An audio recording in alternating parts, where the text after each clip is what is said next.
രാജ്യത്ത് ഒരു യുദ്ധ സാഹചര്യം നിലനിൽക്കുന്നതിനാൽ പാകിസ്ഥാൻ വലിയ ആശങ്കയിലാണ്. ഇന്ത്യ രാജ്യത്ത് ഒരു ഭീകരാക്രമണം സംഘടിപ്പിക്കുന്നതിൽ അവരുടെ പിന്തുണ വ്യക്തമായ സാഹചര്യത്തിൽ ഇന്ത്യ ഏത് നിമിഷവും തിരിച്ചടിക്കും എന്ന കാര്യം ഉറപ്പാണ്. പക്ഷേ ഇന്ത്യ ഇതുവരെ മൗനം വെടിഞ്ഞിട്ടില്ല. ഏത് വഴിക്കാകും ഇന്ത്യയുടെ ആക്രമണം എന്നതിനും ഒരു വ്യക്തതയില്ല. ഏതായാലും പാകിസ്ഥാൻ വലിയ അങ്കിലാപ്പിലാണ് എന്ന കാര്യം ഉറപ്പാണ്.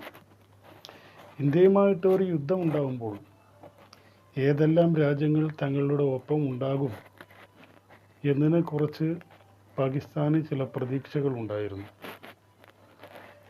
അമേരിക്ക, ചൈന, തുർക്കി എന്നീ രാജ്യങ്ങൾ തങ്ങളുടെ കൂടെ നിലകൊള്ളുമെന്നും ഇന്ത്യക്കെതിരെ പടപൊരുതാൻ സഹായിക്കുമെന്നും അവർ പ്രതീക്ഷിച്ചിരുന്നു.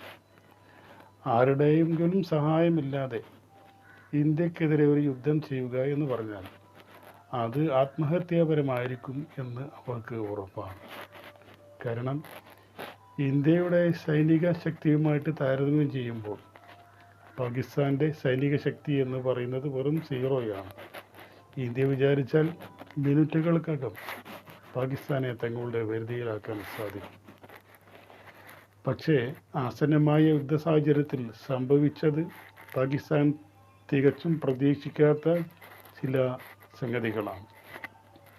അമേരിക്ക ആദ്യമേ പറഞ്ഞു, ഈ പ്രശ്നം അത് യുദ്ധമായാലും ശരി, ചർച്ചയായാലും ശരി, മധ്യസ്ഥതയായാലും ശരി, എന്തായാലും ഈ പ്രശ്നവും തുടർന്നൊരു യുദ്ധം ഉണ്ടാവുകയാണെങ്കിൽ അത് ഇരു രാജ്യങ്ങളും തമ്മിലുള്ള ഒരു പ്രശ്നമായി മാത്രം കണക്കാക്കിയാൽ മതി.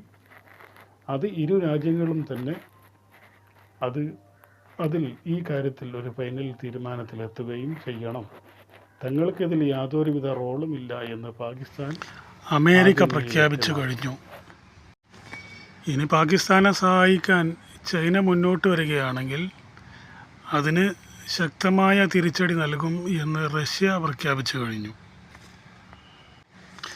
ഇനി തുർക്കിയാണ് മുന്നോട്ട് വരുന്നതെങ്കിൽ ആ സമയത്ത് ഇസ്രായേൽ ഇന്ത്യക്ക് വേണ്ട സഹായ സഹകരണങ്ങൾ ചെയ്തു കൊടുക്കുമെന്നും പറഞ്ഞു.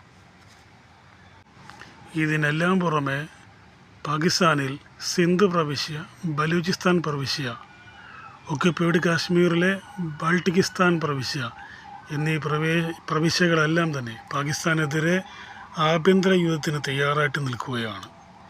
ഇന്ത്യയും പാകിസ്ഥാനും തമ്മിലൊരു സംഘട്ടനം ആരംഭിക്കുകയാണെങ്കിൽ ആ സാഹചര്യം മുതലെടുത്തുകൊണ്ട് തങ്ങളുടെ സ്വാതന്ത്ര്യത്തിന് വേണ്ടി പടപൊരുതാനാണ് ഈ പറയപ്പെട്ട പ്രവിശ്യകൾ ശ്രമിക്കുന്നത്. ചുരുക്കത്തിൽ ഒരു യുദ്ധത്തോടൊപ്പം രാജ്യത്തെ ആഭ്യന്തര സംഘടനകളെ കൂടി എതിരിട്ട് നിൽക്കേണ്ട ഒരു ഗതികേടിലാണ് പാകിസ്ഥാൻ എന്ന് പറയുന്ന രാജ്യം എത്തി നിൽക്കുന്നത്. ഇവിടെയാണ് പാകിസ്ഥാൻ അങ്കലാപ്പിലാണ് എന്ന് ലോകരാജ്യങ്ങൾ വിലയിരുത്തുന്നതും.